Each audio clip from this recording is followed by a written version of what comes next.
Bhatli block अंतर्गत चढ़ई गाँ स्वास्थ्य और आरोग्य केन्द्र रे आज सकाल 10टारे विश्व रक्त शिकुड़ी दिवस पालित हो जाइछि। स्वास्थ्य केन्द्र गोष्ठी स्वास्थ्य अधिकारी विकास स्वाई अध्यक्षतार एक सभा अनुष्ठित होइतिला। एथिरे भटली गोष्ठी स्वास्थ्य केन्द्र बीपीएम जयप्रकाश प्रधान योगदान करी एहार उद्देश्य ज्ञापन प्रदान करथिले। एथिरे जीवनचर्या रे परिवर्तन आनिबा, रक्त शिकुड़ी रे आक्रांत लोकंक जीवनचर्या, एही रोगर भयावहता, उपलब्ध चिकित्सा सुविधा आदि विषय विस्तृत भाव में आलोचना करा जायतिला। एही रोगर निरूपण सकाशे स्वास्थ्य उपकेन्द्र रे किट माध्यम 0 रु 25 वर्ष वयस्क तथा समस्त गर्भवती महिला मानकर आवश्यक परीक्षा करा जिबार सूचना दिया जायतिला।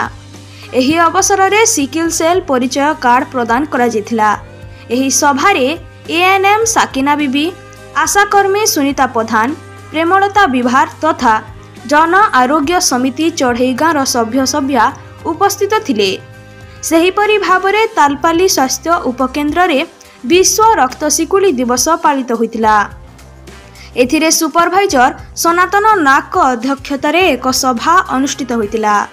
गोष्ठी स्वास्थ्य अधिकारी पूर्णिमा प्रधान यार उद्देश्य ज्ञापन प्रदान करथिले।